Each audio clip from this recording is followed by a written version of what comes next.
Il existe une obscurité qui ne vient pas avec le coucher du soleil, mais de l'abîme entre les étoiles. Et parfois, cette obscurité descend sur Terre pour prendre ce dont elle a besoin.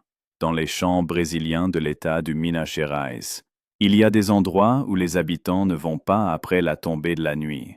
Non pas parce qu'ils craignent les jaguars ou les serpents, non, quelque chose de bien plus terrible rôde ici.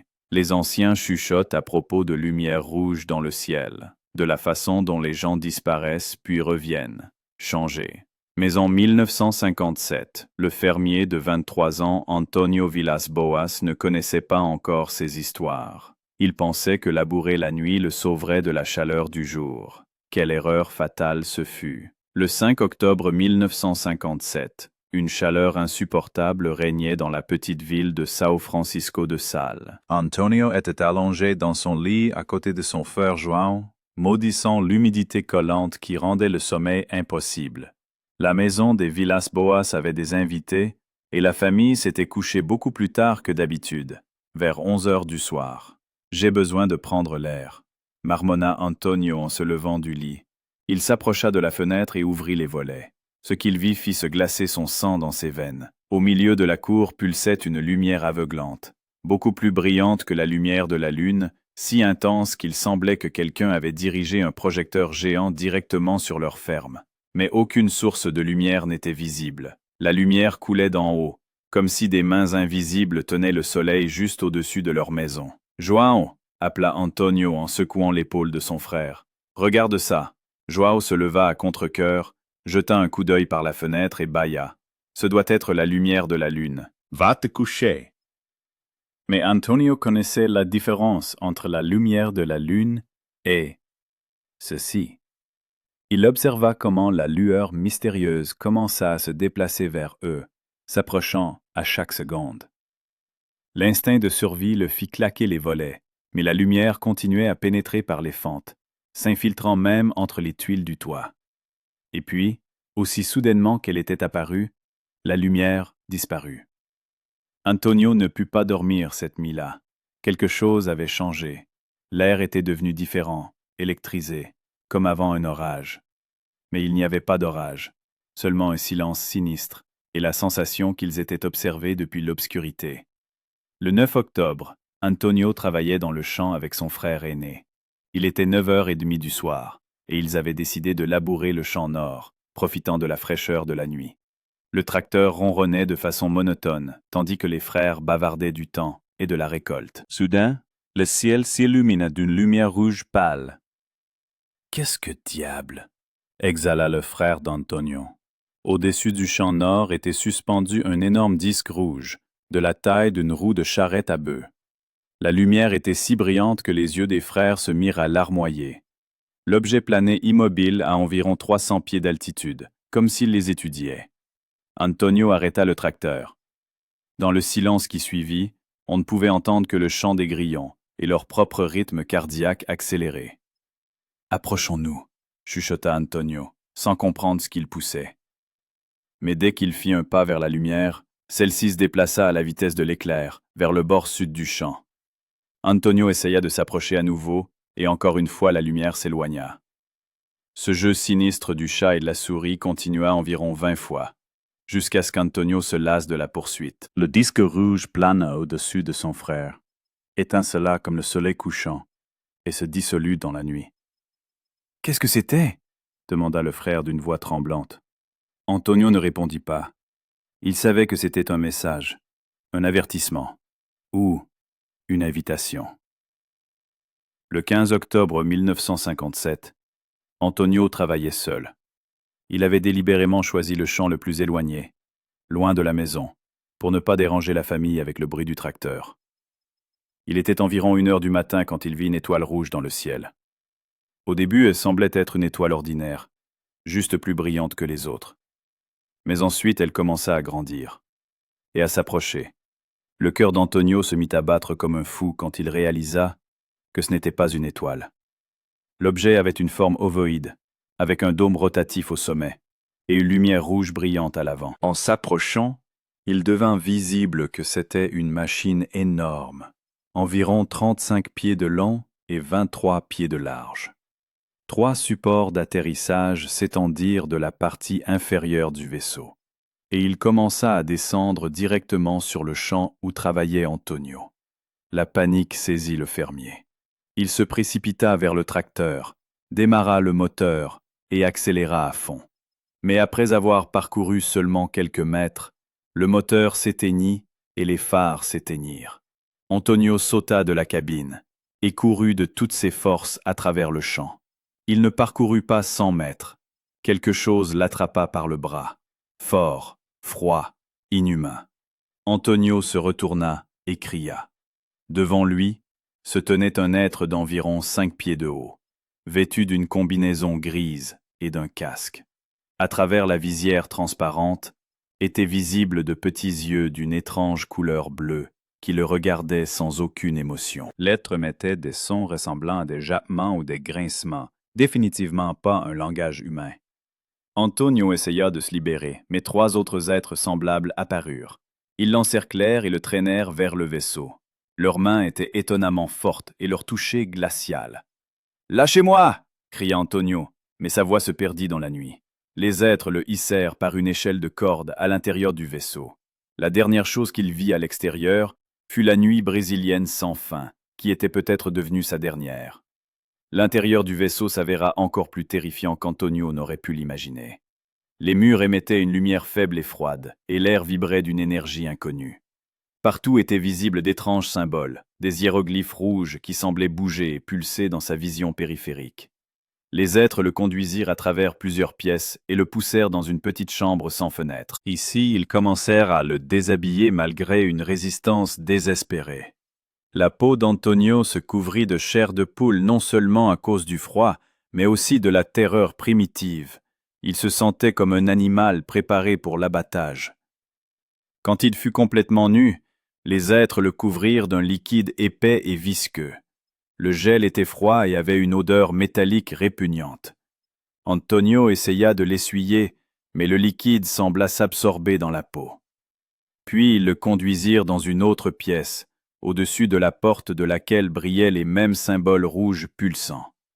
Ici se trouvait une étrange table ressemblant à une table d'opération, et c'est sur celle-ci qu'ils placèrent le fermier tremblant. Un des êtres s'approcha avec un instrument, un tube fin avec une extrémité pointue.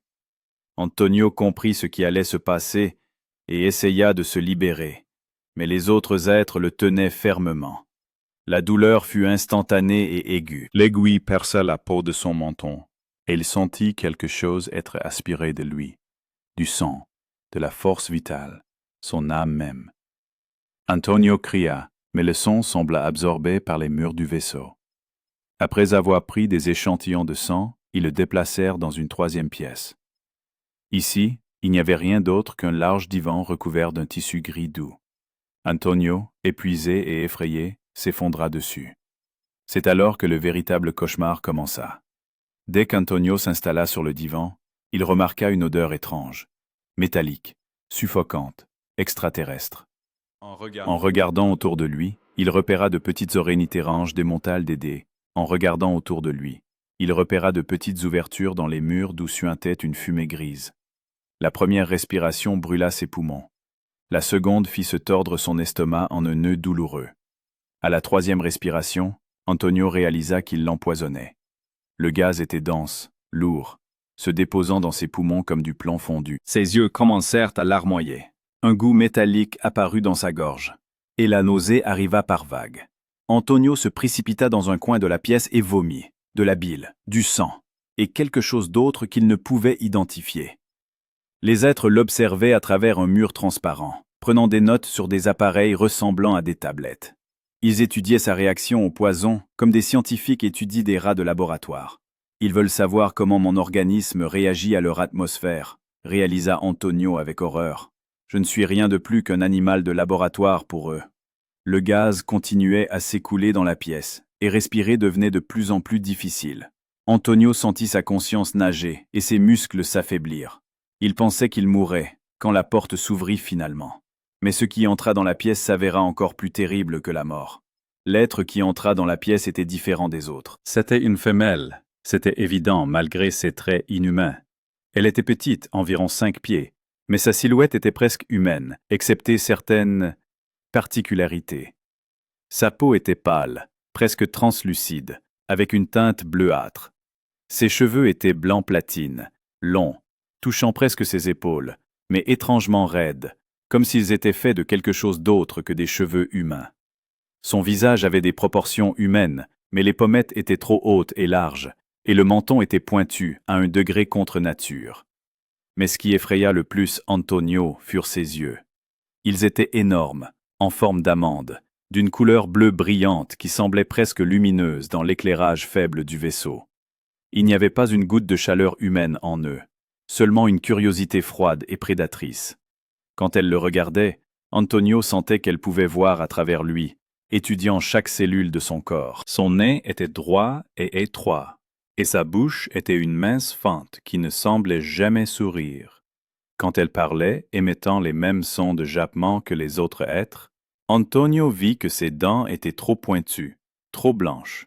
La chose la plus répugnante était qu'elle était complètement nue, et chaque détail de son anatomie soulignait sa nature inhumaine. Son corps ressemblait à celui d'une femme, mais les proportions étaient déformées, des membres trop longs, une taille trop étroite, une peau avec un motif écailleux à peine perceptible, et elle se dirigeait droit vers lui. Ce qui arriva ensuite changea Antonio Villas-Boas à jamais. L'être s'approcha de lui et posa sa main glacée sur sa poitrine. Son toucher brûla sa peau, non pas de chaleur, d'une énergie extraterrestre qui parcourut son corps comme des décharges électriques. Antonio essaya de s'éloigner, mais découvrit qu'il ne pouvait pas bouger. Non pas qu'il fût paralysé, son corps cessait simplement d'obéir, comme si quelqu'un d'autre avait pris le contrôle. L'être commença à émettre d'étranges sons, pas des mots, mais quelque chose de rythmique, hypnotique. Les sons résonnaient dans sa tête, pénétrant les profondeurs les plus profondes de la conscience. Antonio sentit sa volonté se dissoudre, son esprit sombrer dans une transe primitive. Le contact dura soit des minutes, soit des heures. Le temps perdit tout sens. Antonio sentait que quelque chose de mal, de contre-nature se passait, violant toutes les lois de la nature. Son corps réagissait malgré sa volonté, tandis que son esprit criait d'horreur devant ce qu'il lui faisait. L'être ne montrait aucune émotion, ni passion, ni tendresse, ni même simple plaisir. C'était un processus froid et clinique, comme une procédure médicale ou une expérience scientifique. Antonio réalisa avec horreur que pour eux, il n'était rien de plus qu'un matériel biologique approprié. À un moment donné, elle émit une série de sons courts, presque comme des aboiements, mais plus aigus, plus perçants. Antonio comprit instinctivement que c'était un cri de satisfaction, mais cela sonnait si inhumain que des frissons lui parcoururent l'échine. Quand le rituel se termina, l'être se retira et se leva. Ses énormes yeux bleus regardèrent Antonio avec une expression qu'il ne pouvait interpréter. Triomphe, satisfaction, ou quelque chose d'encore plus sinistre. Puis elle fit quelque chose qui l'effraya plus que tout ce qui s'était passé jusqu'à ce moment. Elle posa sa main sur son ventre et le caressa lentement, comme si elle sentait déjà quelque chose là. Puis elle leva sa main et pointa vers le haut, vers le plafond du vaisseau, ou peut-être dans l'espace, vers les étoiles lointaines. Le sens du geste était terriblement clair. « Je porterai ton enfant, et il sera élevé là-bas, parmi les étoiles. » Antonio sentit le monde s'effondrer autour de lui. Il l'avait utilisé comme un étalon reproducteur, comme un donneur de matériel génétique pour créer quelque chose de contre-nature, un hybride d'humain et d'alien. Et cette créature vivrait quelque part dans l'espace, peut-être en étudiant la Terre, en planifiant une invasion, se préparant pour le jour où sa race compléterait ce qu'elle avait commencé cette nuit. L'être émit quelques sons de plus. Peut-être était-ce un adieu, peut-être une menace. Puis elle se tourna et se dirigea vers la porte. Au dernier moment, elle se retourna et le regarda encore avec ses yeux bleus froids. Dans ce regard, Antonio lut une promesse. « Nous reviendrons. » Après le départ de l'être femelle, ses ravisseurs originaux retournèrent dans la pièce. Ils l'aidèrent à se lever, ses jambes tremblaient si violemment qu'il pouvait à peine rester debout, et le conduisirent à travers le vaisseau. Ce qu'il vit pendant cette visite macabre fut gravé à jamais dans sa mémoire. Les couloirs du vaisseau étaient remplis d'une lumière rouge pulsante qui semblait émaner des murs eux-mêmes. Partout étaient visibles les mêmes symboles étranges qu'il avait vus auparavant. Mais maintenant, ils bougeaient plus activement, comme s'ils étaient amenés à la vie par sa présence. Certains ressemblaient à des diagrammes de systèmes stellaires, d'autres à des schémas anatomiques, d'autres encore étaient complètement incompréhensibles. Les êtres le conduisirent devant plusieurs pièces avec des murs transparents. Dans l'une, il vit des rangées de contenants cylindriques remplis d'un liquide. Dans certains d'entre eux flottaient des formes organiques méconnaissables, peut-être des embryons, peut-être quelque chose de pire. Dans une autre pièce se trouvaient des machines dont le but était peu clair mais qui émettaient un bourdonnement sinistre et clignotaient occasionnellement d'une lumière vive. Antonio remarqua que certaines étaient tachées de la même substance dont il l'avait couvert, comme si elles avaient récemment été utilisées pour des expériences sur d'autres victimes. Le plus horrifiant était qu'il voyait des traces d'autres humains. Sur une des tables gisait une chemise déchirée, manifestement de fabrication humaine. Sur le sol d'une des pièces étaient éparpillés des objets personnels. Une montre, une bague, une photographie d'un visage flou. Combien d'autres personnes ont-ils pris? Pensa Antonio avec une horreur croissante. Et qu'est-ce qui leur est arrivé? Dans la chambre centrale du vaisseau se trouvait quelque chose qui impressionna Antonio plus que tout le reste. C'était une machine énorme occupant presque toute la pièce, composée de nombreux disques, roues et éléments cristallins qui tournaient dans un rythme complexe et hypnotique. Mais ce qui l'impressionna le plus fut l'horloge. Sur le mur était suspendue une énorme horloge blanche, sans aiguille. Au lieu de chiffres, quelque chose était écrit sur le cadran dans une langue inconnue. Mais d'une manière ou d'une autre, Antonio comprit le sens de l'inscription. Il est plus tard que tu ne le penses. Le temps. Ils étudiaient le temps. Peut-être pouvaient-ils voyager dans le temps, observer l'humanité à travers les siècles, planifier leurs actions à l'avance. Peut-être connaissaient-ils déjà l'avenir de la Terre, savaient quand et comment leur plan serait accompli. Les êtres lui montrèrent la machine et émirent une série de sons qui ressemblaient presque à un rire, mais un rire sans humour, froid et mécanique. L'un d'eux s'approcha d'un panneau de contrôle et pressa plusieurs boutons. Les éléments en forme de disque commencèrent à tourner plus vite, émettant un son haute fréquence qui fit mal aux dents d'Antonio. L'air dans la pièce commença à vibrer, et les symboles rouges sur les murs brillèrent plus intensément. Antonio ressentit une sensation étrange, comme si le temps autour de lui ralentissait. Ses mouvements devinrent visqueux, ses pensées brumeuses. Il réalisa qu'ils lui démontraient leur pouvoir sur le tissu même de la réalité. Nous pouvons manipuler le temps, disait leur action. Nous pouvons changer le cours de l'histoire, si nous le voulons. Et tu ne peux rien faire contre cela. La visite du vaisseau dura environ 1 heure, bien qu'à cause de l'influence de la machine temporelle, il était difficile pour Antonio de juger précisément. Finalement, les êtres le ramenèrent à l'endroit où il était monté à bord pour la première fois. Ils lui rendirent ses vêtements, mais ils étaient différents, pas sales, pas déchirés, comme s'ils avaient été nettoyés ou même remplacés par une copie identique. Quand il s'habillait, les êtres l'observaient avec le même intérêt froid, avec lequel un entomologiste observe un insecte. L'un d'eux s'approcha de lui et lui offrit un petit objet, un cristal rouge de la taille d'une dé à coudre. Le cristal pulsait d'une lumière faible et était chaud au toucher. L'être émit une série de sons et pointa le cristal, puis Antonio, puis le ciel. Le sens était clair. C'est un marqueur. Maintenant, nous pourrons toujours te trouver. Antonio voulut refuser le cristal, le jeter. Mais sa main se referma dessus contre sa volonté. Quelque chose dans son esprit, peut-être l'influence résiduelle de leur contrôle, le forçait à garder ce don sinistre. Puis ils l'escortèrent à l'échelle de corde.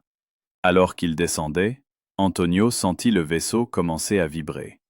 Dès que ses pieds touchèrent le sol, l'échelle se rétracta et les supports d'atterrissage commencèrent à se replier. Le vaisseau s'éleva dans l'air silencieusement, comme un prédateur géant relâchant sa proie, mais pas pour toujours. La lumière rouge à l'avant clignota une fois. Peut-être un adieu, peut-être une menace. Et la machine se dissolut dans le ciel nocturne.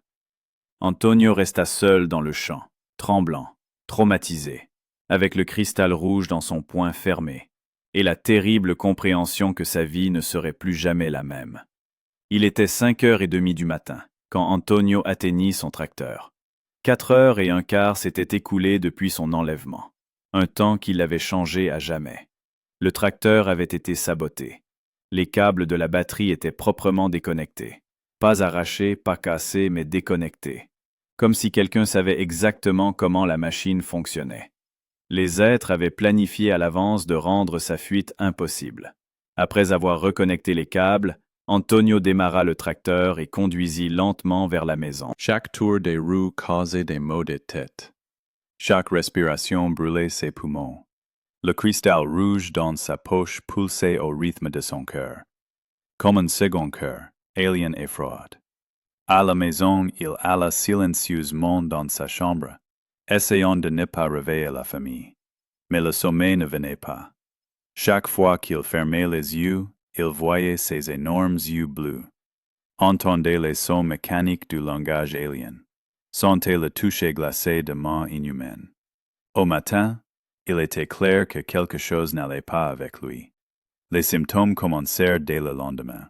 D'abord, ce fut juste la nausée, légère, à peine perceptible, qu'on pouvait attribuer à de la mauvaise nourriture ou au manque de sommeil. Mais le soir, la nausée s'intensifia, et s'y ajoutèrent des maux de tête qui semblaient venir de l'intérieur du crâne. Après 2 jours, des lésions cutanées apparurent. Elles commencèrent comme de petites taches rouges sur les mains et les jambes, pas plus grosses qu'une pièce de monnaie. Mais ces taches étaient étranges. Elles étaient plus dures que la peau environnante, légèrement surélevées, et faisaient mal au toucher. Au centre de chaque tache était un petit trou, d'où suintait un liquide jaunâtre. Ce sont des traces de leurs aiguilles, réalisa Antonio avec horreur.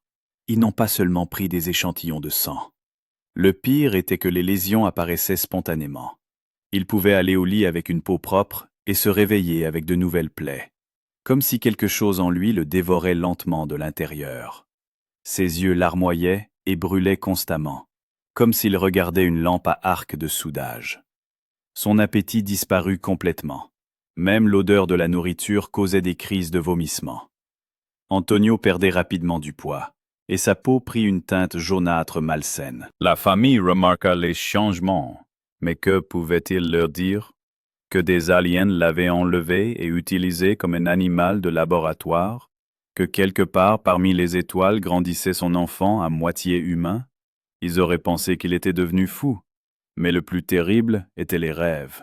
Chaque nuit, il voyait le vaisseau revenir pour lui, voyait les yeux bleus froids de l'être femelle l'observer depuis l'obscurité, entendait les sons mécaniques de leur langage venant de quelque part dans les profondeurs de l'espace, et toujours sentait la pulsation du cristal rouge dans sa poche, un phare les rappelant. 1 mois après l'incident, Antonio tomba par hasard sur un article dans le magazine O Cruzeiro. Le journaliste João Martins écrivait sur d'étranges incidents d'OVNI au Brésil et demandait aux lecteurs de partager leurs histoires. Peut-être ne suis-je pas le seul, pensa Antonio. Avec des mains tremblantes, il écrivit une lettre racontant son histoire. L'envoyé était effrayant.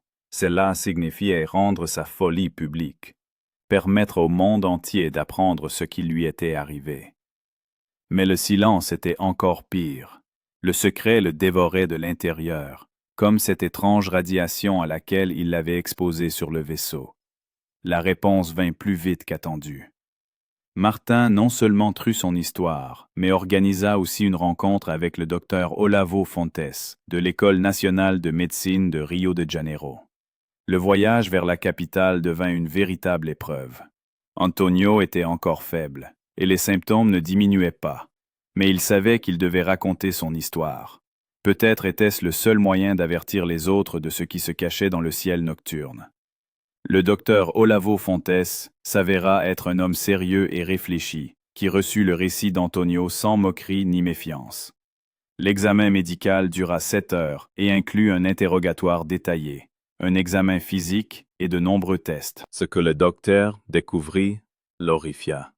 « Vous montrez tous les signes du mal des rayons », dit Fontaise en étudiant les résultats des tests. « Votre taux de globules blancs est bas. Des lésions caractéristiques sont visibles sur votre peau. Et vos symptômes correspondent complètement à l'exposition à de fortes doses de radiation. »« Mais d'où ?» demanda Antonio, bien qu'il connaisse déjà la réponse. « C'est l'énigme.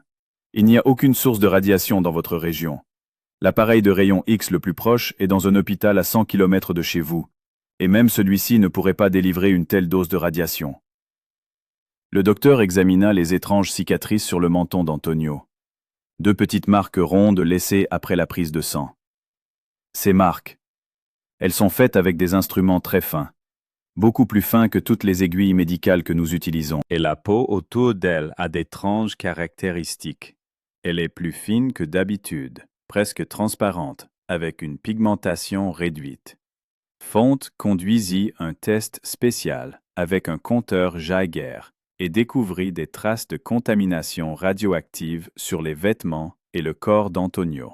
« Jeune homme, » dit finalement le docteur, « je ne sais pas ce qui vous est arrivé, mais c'était définitivement quelque chose de réel.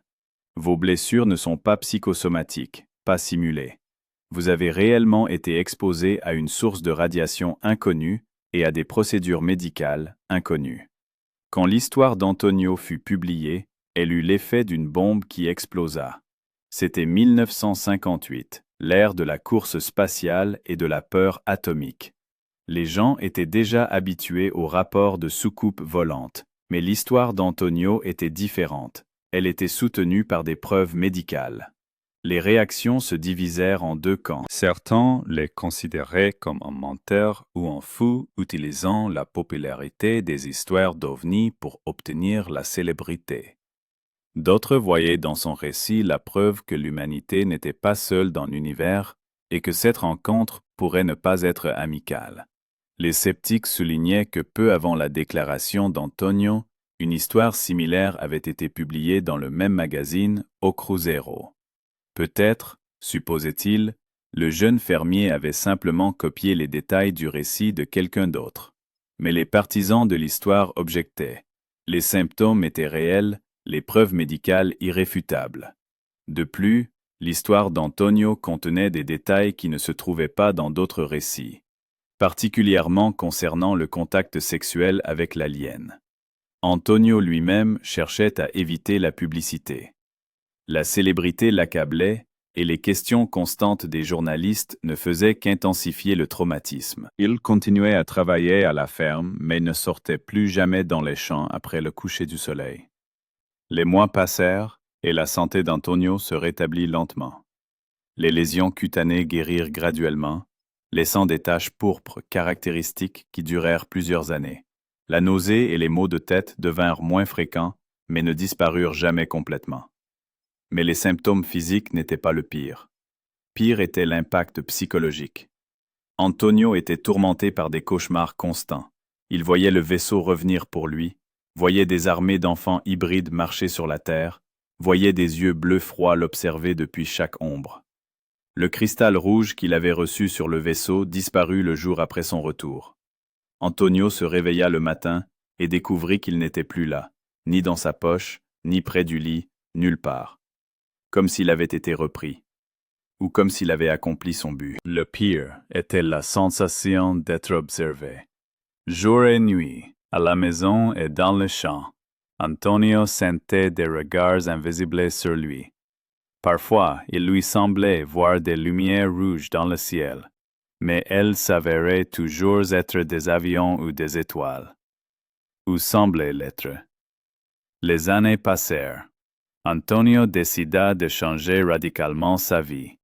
Il suivit des cours par correspondance en droit, obtint un diplôme et devint avocat.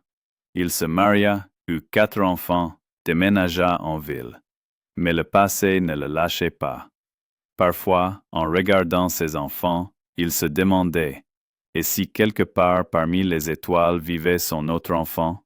Un hybride mi-terrestre, mi-alien élevé par des êtres froids en combinaison grise? Et si cet enfant grandissait, apprenait, se préparait pour le jour où il reviendrait sur Terre à la tête d'une armée d'envahisseurs? Antonio ne renia jamais son histoire, même quand il devint un avocat respecté.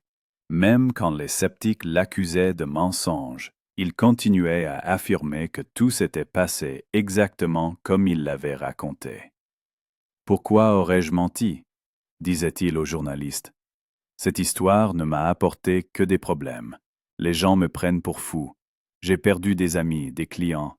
Si j'avais voulu la célébrité, j'aurais inventé quelque chose de plus acceptable. » Sa femme connaissait ce qui s'était passé, mais ils en parlaient rarement.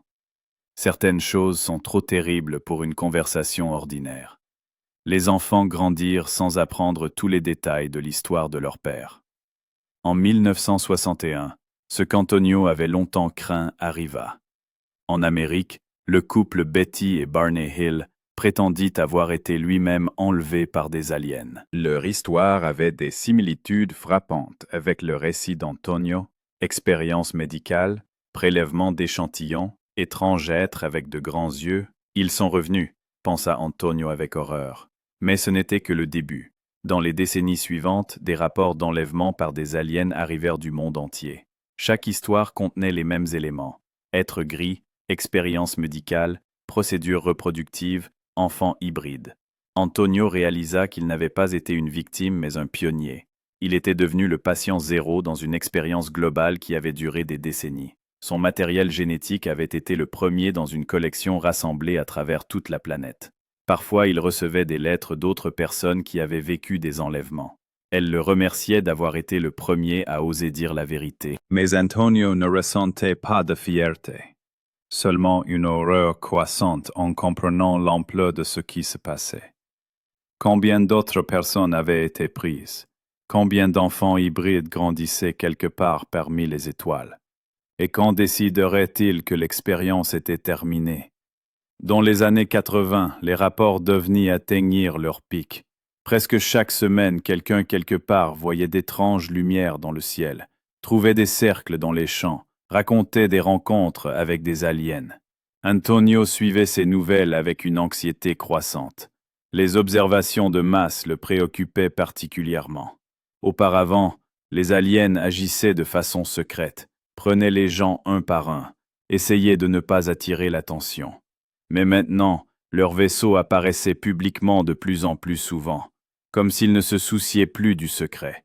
Ils se préparent à quelque chose de grand, pensait Antonio. Il commença à étudier des cartes du monde, marquant les lieux d'observation d'OVNI les plus fréquentes.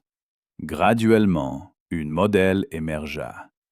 Les vaisseaux apparaissaient dans des zones à forte densité de population, près de bases militaires, centres de recherche, comme s'ils étudiaient la civilisation humaine, se préparant à la phase finale de leur plan.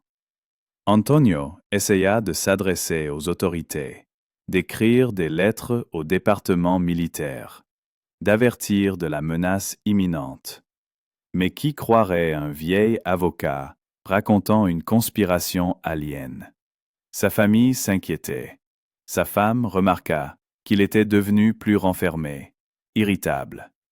Il se tenait souvent à la fenêtre la nuit, scrutant le ciel, s'attendant à voir les lumières rouges familières.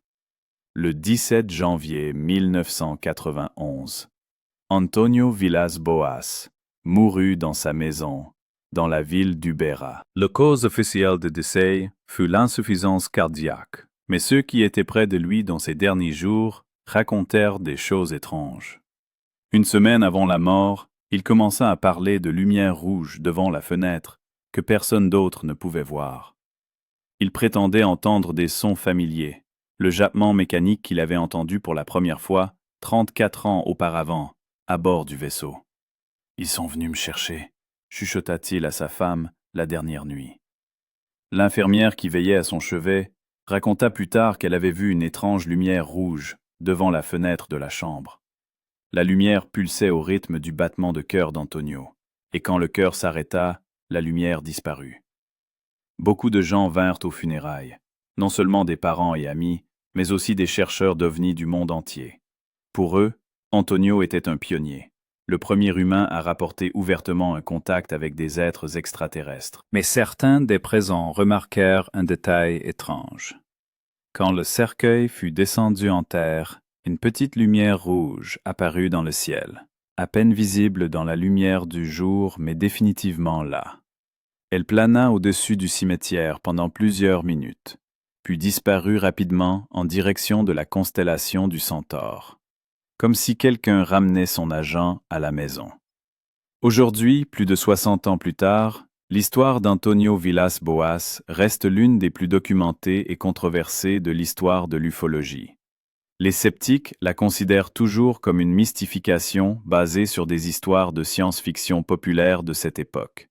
Mais les croyants y voient quelque chose de plus sinistre, le premier témoignage ouvert d'une expérience globale de création d'une race hybride. Une expérience qui pourrait continuer aujourd'hui. Dans le monde moderne, où le gouvernement commence à reconnaître officiellement l'existence d'objets volants non identifiés, l'histoire d'Antonio prend une nouvelle signification. Peut-être était-il vraiment le premier. Peut-être que ce qui lui arriva cette nuit d'octobre en 1957 n'était pas un incident isolé, mais le début de quelque chose de beaucoup plus grand. Et quelque part, parmi les étoiles, dans les couloirs métalliques froids d'un vaisseau interstellaire, vit peut-être l'enfant d'Antonio, mi-humain, mi-autre chose. Un enfant qui a grandi en étudiant la Terre, planifiant le jour du retour. Le jour où l'expérience sera terminée et l'invasion commencera. Dans les petites villes brésiliennes, les anciens racontent encore aux enfants « Ne va pas dans les champs après le coucher du soleil. Ne regarde pas les lumières rouges dans le ciel. Et si tu vois un vaisseau en forme d'œuf avec 3 supports descendant vers la terre, cours. Cours aussi vite que tu peux, parce qu'ils sont toujours là. Et ils cherchent toujours des candidats appropriés pour leurs expériences. » L'histoire d'Antonio Villas-Boas n'est pas simplement un récit d'enlèvement par des aliens, c'est un avertissement, un rappel que l'humanité pourrait ne pas être la couronne de l'évolution, mais seulement la matière première pour créer quelque chose de nouveau. Quelque chose qui reviendra un jour réclamer la planète que nous appelons notre maison. Et quand cela arrivera, nous comprendrons qu'Antonio Villas-Boas n'était pas simplement un fermier qui rencontra des aliens. Il était le premier soldat dans une guerre dont nous ne savions même pas l'existence. Cette histoire est basée sur des événements réels, qui arrivèrent au fermier brésilien Antonio Villas-Boas en 1957. L'examen médical conduit par le docteur Olavo Fontes révéla effectivement des signes d'exposition aux radiations et d'autres preuves physiques soutenant le récit d'Antonio. Bien que les sceptiques continuent à douter de la crédibilité de son histoire, elle reste l'un des cas les mieux documentés de contact présumé avec une intelligence extraterrestre dans l'histoire moderne. Antonio Villas-Boas maintint sa version des événements jusqu'à sa mort en 1991, malgré les moqueries et les accusations de fraude. La vérité sur ce qui s'est passé cette nuit d'octobre dans les champs brésiliens ne sera peut-être jamais définitivement établie. Mais l'histoire d'Antonio nous fait réfléchir sur notre place dans l'univers et sur la possibilité que nous ne soyons pas seuls dans le cosmos. Et si nous ne sommes pas seuls, quels sont leurs plans pour nous? Merci de nous avoir écoutés. Si vous avez aimé cette histoire, abonnez-vous à notre chaîne pour ne pas manquer les nouvelles. Écrivez dans les commentaires si vous croyez aux ovnis. Peut-être avez-vous vous-même vu quelque chose d'inexplicable.